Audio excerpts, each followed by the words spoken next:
네, 오늘 본문 우리 로마서 3장 21절부터 26절 말씀을 중심으로 왜 복음이 필요한지 아십니까? 우리 고난주간 특별 저녁기도회 우리 첫째 날 우리 설교 제목은 왜 복음이 필요한지 아십니까? 하는 제목으로 우리 함께 은혜를 나누기를 원합니다.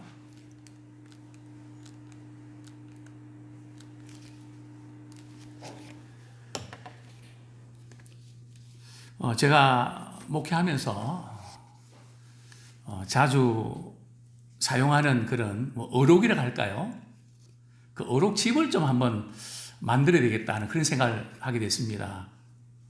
예를 들면 안 되는 줄 알면서 왜 그랬을까? 이런 거라든지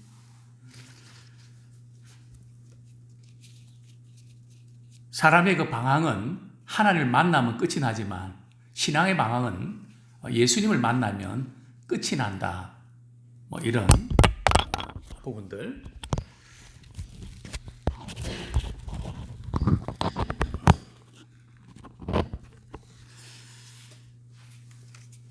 특별히 복음에 대해서 또 함께 또 나누고 싶은 부분이 있는데요. 많은 분들이 복음의 감격을 이제 잃어버리고 자기 스스로 뭔가 이렇게 해야 되는데 안 되기 때문에 속상해하고 제가 볼 땐 그게 평생 갑니다. 어떤 경우는 부모와 자녀의 관계, 또 우리 사업에서 또 직장 상사의 관계, 또 성도들과의 관계, 여러 가지 우리가 안고 있는 그런 문제들. 근데 그게 안 풀리니까 계속 처져 있고 힘겨워하는 모습을 발견하게 됩니다. 물론 우리가 안고 있는 문제들이 풀리지 않을 때 많이 힘든 건 사실이지만 과연 우리 스스로 그 문제를 풀 수 있을까요? 가능성이 있을까요? 그래서 저는 늘 그런 용어를 사용합니다. 어디서 살자고요? 대치동에서 삽시다. 물론 여기 일원동이지만 대치동에서 삽시다. 이게 무슨 의미인가 하면 우리는 자꾸 이렇게 우리를 자신을 향한 어떤 마음의 기울기, 시선, 거기에 늘 묶이는 경향이 있습니다. 별 수 없죠. 그때마다 우리는 늘 하나님의 그 말씀과 대치하고 하나님의 은혜와 대치하고 그분의 시선을 의식하면서 대치하길 원합니다. 신앙이 좋다는 것은 여기 지금 대치하는 타이밍이 빠르고 늦고 그 차이가 아닌가 생각됩니다. 우리가 생각하고 느끼고 이 부분들은 비슷합니다. 또 목회자인 저도 마찬가지입니다. 신자들이 우리 믿는다고 하지만 많은 사람들이 공허한 인생을 살아갑니다. 왜 그럴까요? 성경은 정확하게 진단을 하고 있습니다. 우리 로마서 1장 21절 말씀, 하나님을 알되 하나님을 영원하게도 아니하며 감사하지도 아니하고 하고 오히려 그 생각이 허망하여지며 미련한 마음이 어두워졌나니. 하나님을 알긴 안다는 거죠. 근데 하나님을 영원롭게 하진 않는다는 거죠. 하나님 우리를 창조하신 목적은 우리 잘 아는 대로 하나님을 영원롭게 하는 게 있잖아요. 이게 삶의 목적 아닙니까? 근데 많은 그리스도인들이 이 삶의 목적을 상실했단 말이죠. 하나님 모르는 게 아닙니다. 얼마나 오랜 시간 동안에 말씀 많이 들었겠습니까? 근데 그 삶의 현장에서는 하나님을 영원롭게 하는 이것은 그림의 떡이라는 거죠. 내가 지금 현재 안고 있는 이 문제들 해결하기 급급해서 그것은 감히 생각도 못하고 엄두도 못 내는 그냥 오늘도 무사히 이런 어떤 삶의 방향을 가지고 살아간다는 거죠. 그러다 보니까 어떤 일이 벌어지는가 하면 감사하지도 아니하고 먼저 하나님께 영광 돌리는 이 삶의 목적이 바로 서 있지 아니하면 형격이 사라지는 것이 감사입니다. 감사가 사라지면 하나님을 점점 멀리하게 되죠. 하나님에 대한 의식이 흐려집니다. 뿐만 아니라 오히려 그 생각이 허망해지며 하나님으로부터 멀어지니까 자꾸 생각이 허망하다는 거죠. 공허하다는 거죠. 그걸 알면서도 계속 그렇게 빠진다는 거죠. 그래서 미련한 마음이 어두워졌나니 이러면 안 되지 하면서 헤어나오지 못하는, 이게 왜 이런 일이 생겼을까요? 뭔가 우리가 지금 바꿔치기를 했다는 거죠. 해야 우리 할 일을 하지 못하고 보아야 될 것을 보지 못하고 뭔가 지금 엉겼다는 거죠. 이번 우리 특별 저녁기도를 통해서 이런 매듭들이 풀어지기 원합니다. 복음에 대한 확신 가지고 정말 이 하나님과의 그 관계가 다시 한번 회복되기를 소원합니다. 인류의 조상 아담과 하와는 에덴 동산에서 하나님과 함께 하루하루 행복한 시간을 보냈습니다. 그 어떤 것도 부러운 것도 없고, 옷도 필요 없고요. 사람들 눈치 볼 것도 없고요. 그래서 하나님과 교제하면서 그 말씀 들으면서 또 수많은 과실들 따먹으면서 아마 이 에덴 동산에서는 계절에 맞는 과일이 따로 있었던 건 아닌 것 같고요. 그냥 언제든지 손만 대면 따먹을 수 있는 수많은 과실수들이 열매를 맺고 있었습니다. 자, 그런데 그냥 한순간에 이 행복과 이 축복이 무너지고 말았습니다. 그 한마디, 사단이 뱀을 통해서 하와에게 던져준 그 한마디, 물론 그 전에 선악과를 따먹지 마, 선악 알게 나무 따먹지 말라 그랬는데 이 부분도 있지만 생략하고요. 선악과 따먹으면 뭐같이 된다고요? 하나님같이 된다. 이때부터 우리 인류는 되고 안 되고의 불행이 시작된 겁니다. 돼야 된다고 하는 압박감에 시달리게 된 거죠. 안 된다고 하는 좌절감과 불행에 사로잡히게 된 거죠. 하나님같이 된다. 그 말에 하와는 미혹을 받아서 자기가 따먹는데 안 죽거든요. 정년 둔다 그랬는데 또 눈이 밝아진 느낌 있죠.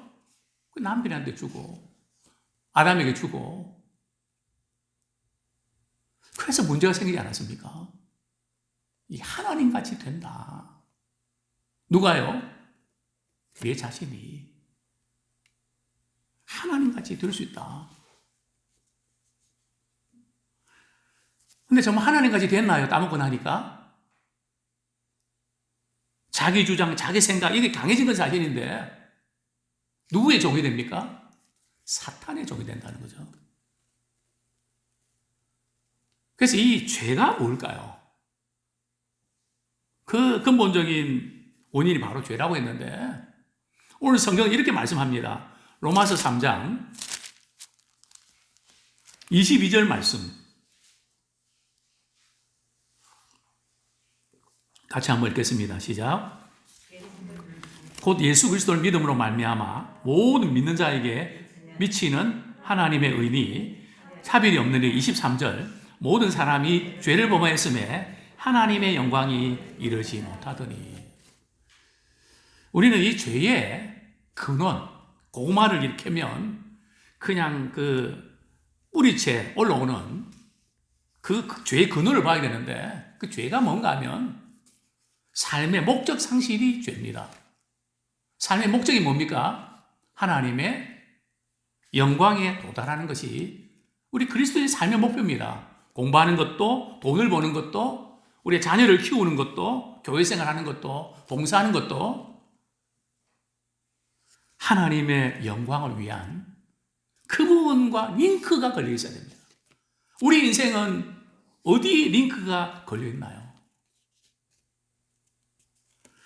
뭐 지금은 그런 일이 별로 없는데 이전에 이렇게 컴퓨터가 이렇게 클릭을 하면 뭐 안 좋은 말이죠.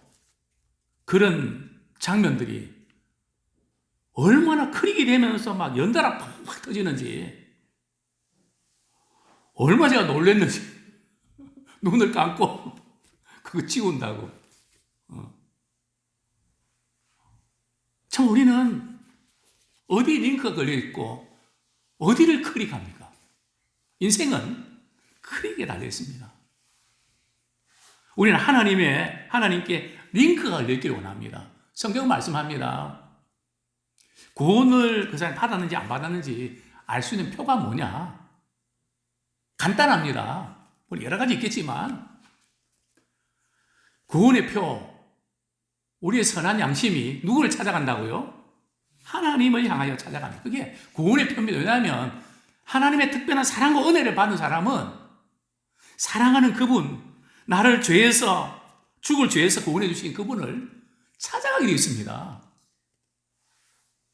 우리 어머니들은 사랑하는 자녀를 일을 하면서도 어디든지 얘가 밥을 먹었는지 어떻게 지내는지 늘 찾아갑니다. 왜요? 사랑하니까.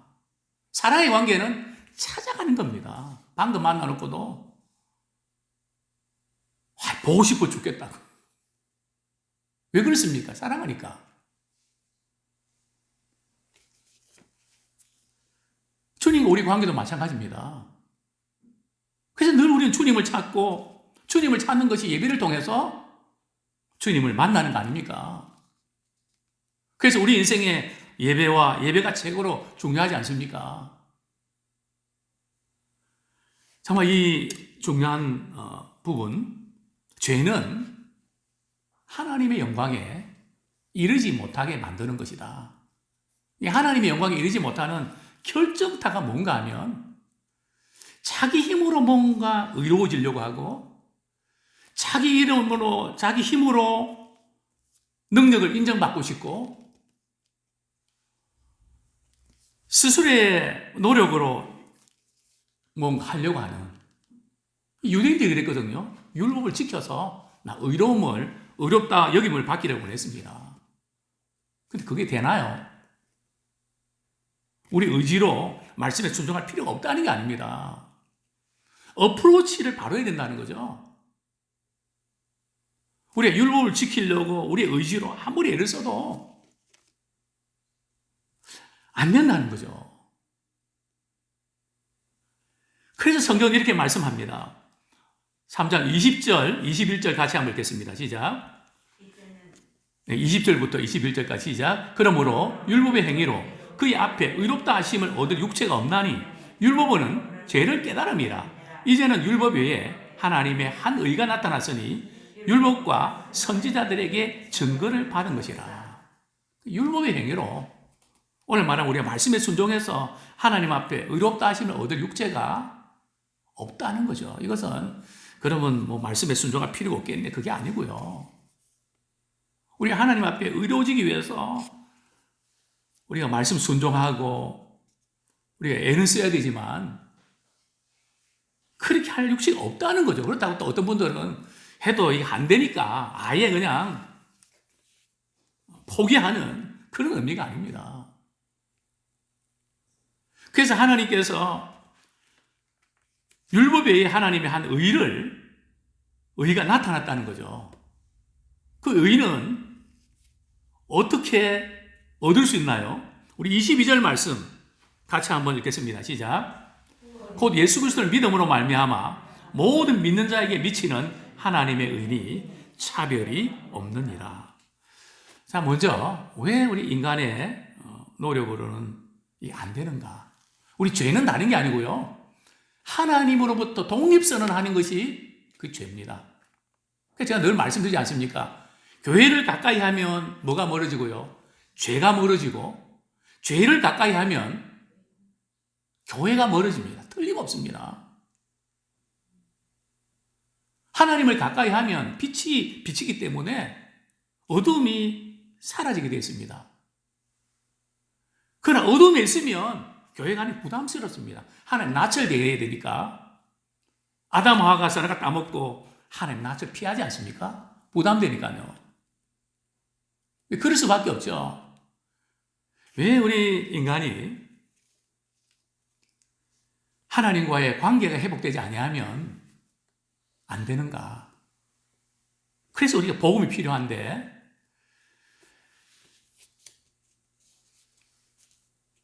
인간의 이 불행과 이 죄는 하나님과의 관계가 틀어졌기 때문에 생긴 겁니다. 틀어진 목재가 가구를 만들 수 있을까요? 틀어진 목재를 가지고 가구 만들 수 있을까요? 불가능합니다. 제일 이제 중요한 것은 하나님과의 이 관계가 회복돼야 그것이 다른 사람과의 관계도 회복이 됩니다. 또 자기 자신과의 관계도 회복이 됩니다. 근데 우리는 이 하나님과의 이 관계가 회복되는 것은 맨 마지막에 해야 될 걸 생각하거든요. 근데 이것 때문에 모든 문제가 왔습니다. 우리는 그런 걸 경험하지 않습니까? 사람과의 관계 문제 위해서 하나님 기도했으면 하나님 그분과 많이 불편하고 많이 힘든데 하나님 그 관계를 회복시켜 주십시오. 우리가 애쓰고 노력해야 되는 거 아닙니까? 근데 이상하게 하나님께 기도했는데 그분의 마음을 움직여 주셔서 관계 회복된 경우들이 많지 않습니까? 저는 그런 것을 많이 경험합니다. 사람들과 신앙 때문에 조금 이렇게 오해도 있고 그러지만 그럼에도 불구하고 더 주님 가까이 하면 반드시 하나님께서 그 부분을 선하게 인도하신단 말이죠. 그래서 우리는 이것을 먼저 아셔야 됩니다. 우리가 다른 그 문제 그대로 두고요. 하나님과의 관계를 회복하자.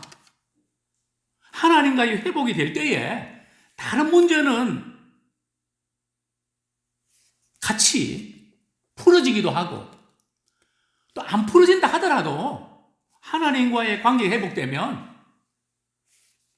그 안에서 진정한 기쁨과 감사와 은혜를 누리게 됩니다. 근데 이게 안 되면 다른 건 아무리 해결되고 좋아도 늘 공허하고 허망합니다.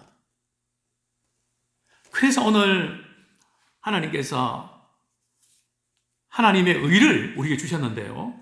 그 의가 어떤 의입니까? 모든 믿는 자에게 미치는 하나님의 의는 차별이 없습니다. 자, 이 지금 하나님의 그 의가 어떻게 우리 것이 될 수 있을까요? 우리 24절, 25절 같이 읽겠습니다. 24절, 25절 시작. 그리스도 예수 안에 있는 성령으로 말미암아 하나님의 은혜로 값없이 의롭다 하심을 얻은 자 되었느니라.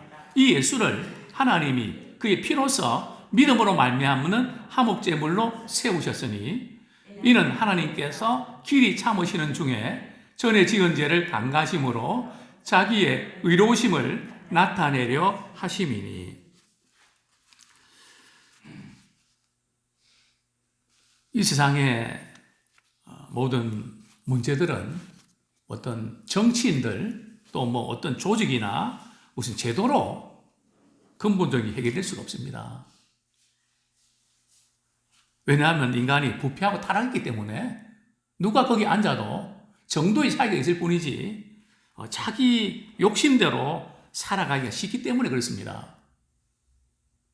그래서 그 문제를, 죄의 문제를 해결하기 위해서 구약시대에는 어떤 제도를 도입했습니까?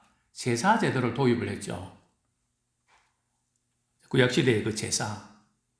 자, 우리가 하나님 앞에 어떤 죄를 짓고 사람 앞에서도 어떤 죄를 지었을 때 어떻게 해결합니까? 먼저 소나 양을 한 마리 가지고 와야 됩니다. 마당에다가 이렇게 말이죠. 한 마리 가지고 와서 어떻게 합니까? 그 소의 말이죠. 머리에다 손을 대고 내가 이런 죄를 지었는데 너가 대신 죽어줘야 되겠다. 그렇게 고백을 합니다. 손은 눈만 껌뻑껌뻑하겠죠. 무슨 소리 하나. 죄를 전가시키고요.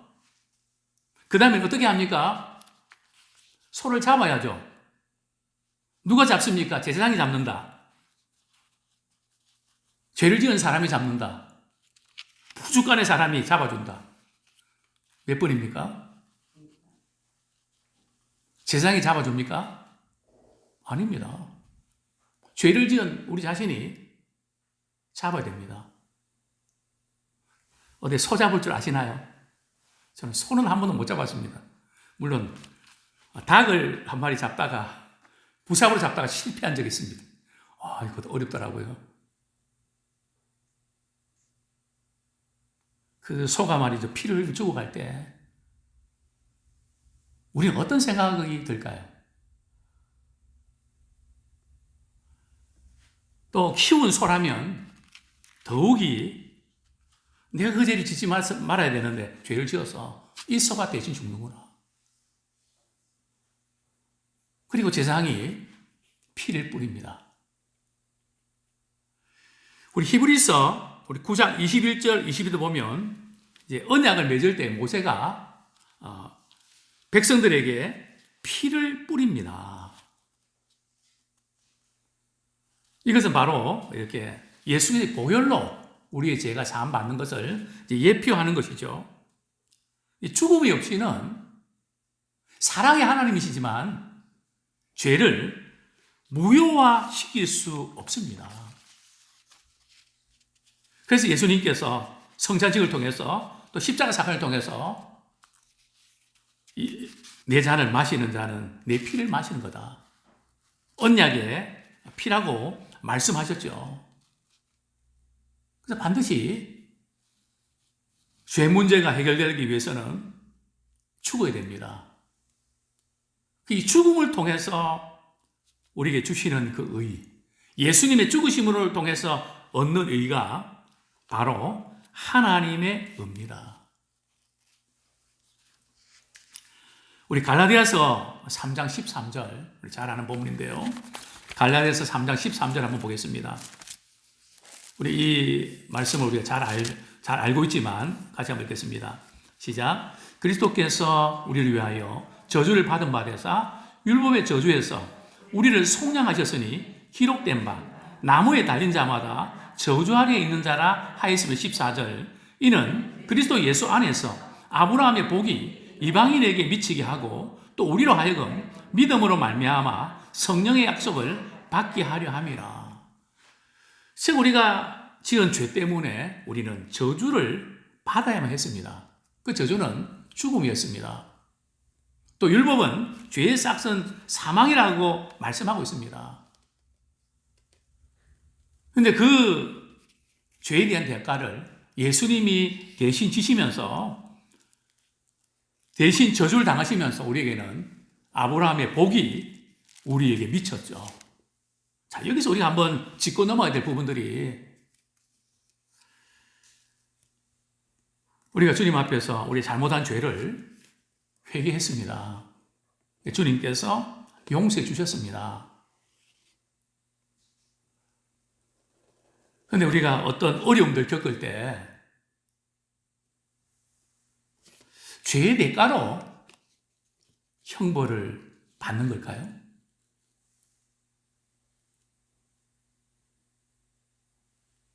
그래서 우리 그런 이야기 많이 하지 않습니까? 죄는 용서받지만 죄의 대가는 받아야 된다고.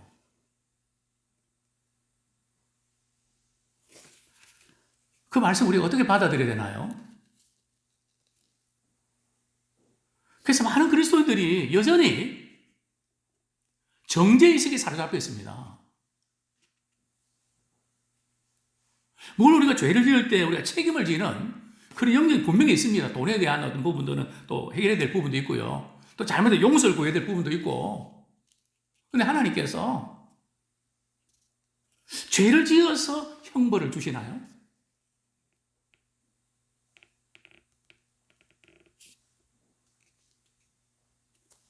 그것은 아닙니다.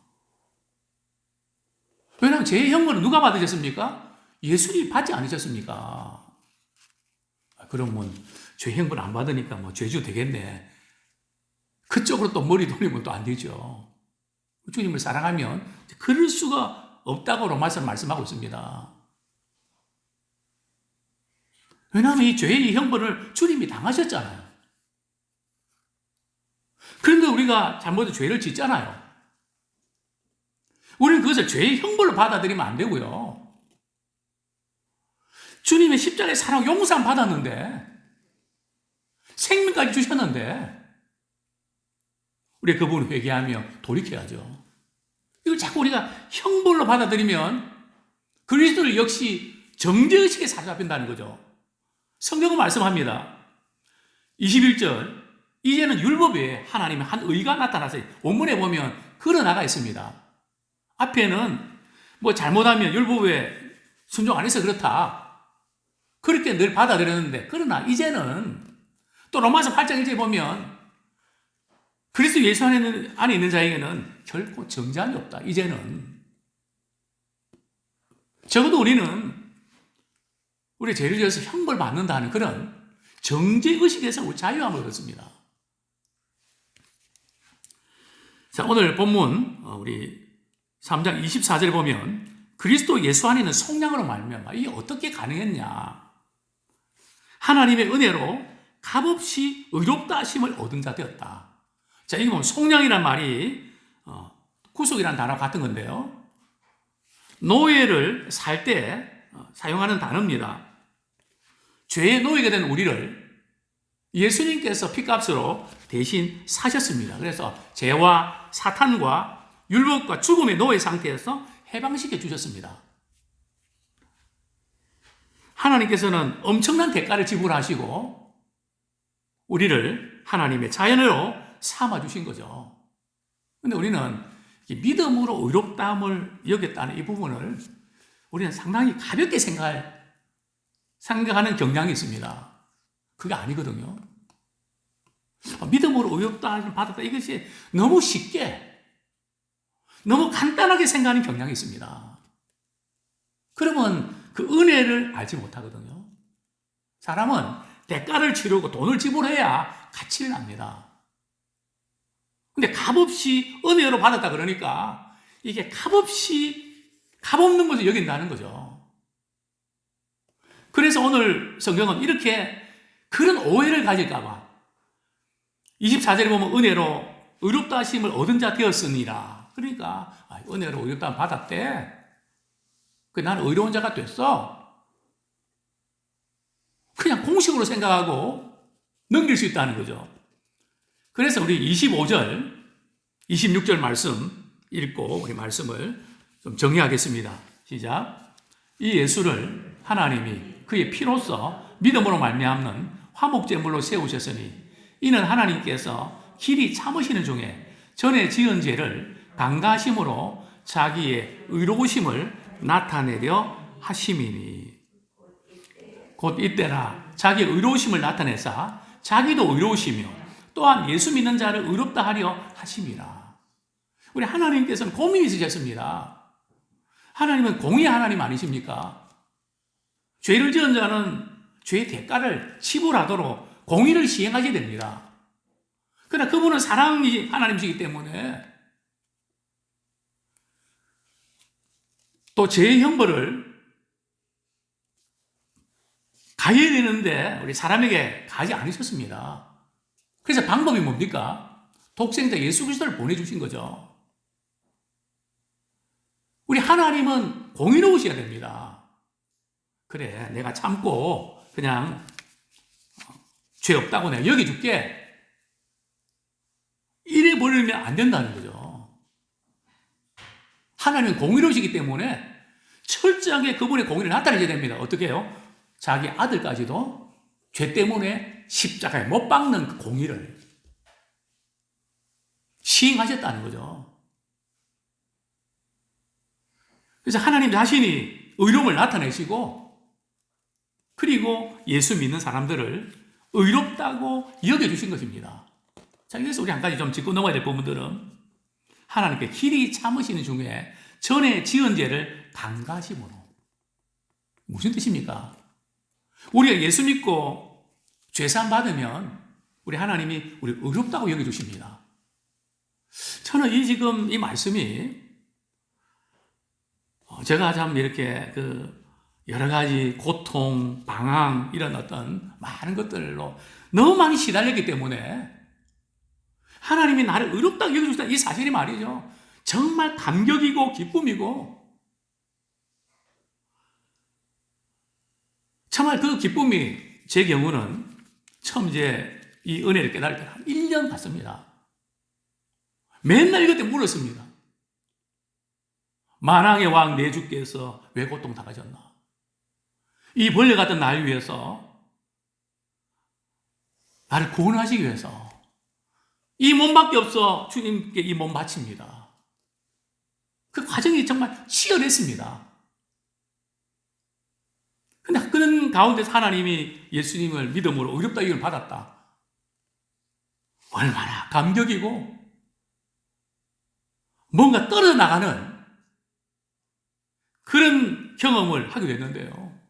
아마 그런 분들도 많이 계실 겁니다. 우리 하나님 의롭다고 여겨주셔서 우리 죄가 없는 게 아닙니다. 하나님 그렇게 여겨주신 거거든요. 그래서 우리는 늘 겸손할 수밖에 없습니다. 그래서 우리 성도들 간에도 나는 그 사람 절대 용서 못해. 그럴 수 없는 게 말이죠. 하나님이 나 같은 죄인도 의롭다고 여겨주셨는데 우리가 어떻게 그 누구를 용서할 수 없다. 그게 말이 되나요? 이게 감격이죠. 아무리 생각해도 죄인 중에 개수인데 의롭다고 여겨주시니까 도대체 뭔데? 나를 왜 이렇게 사랑하나? 그게 바로 복음이라는 겁니다. 아무튼 이번 기회에 다른 건 몰라도 이 복음에 대한 확신, 그 하나님의 하나님이 의롭게 여겨주셨다.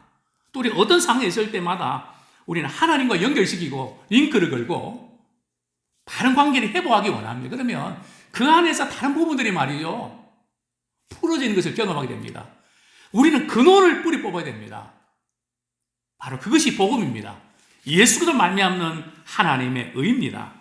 우리 말씀 붙잡고 우리 같이 한번 기도하겠습니다.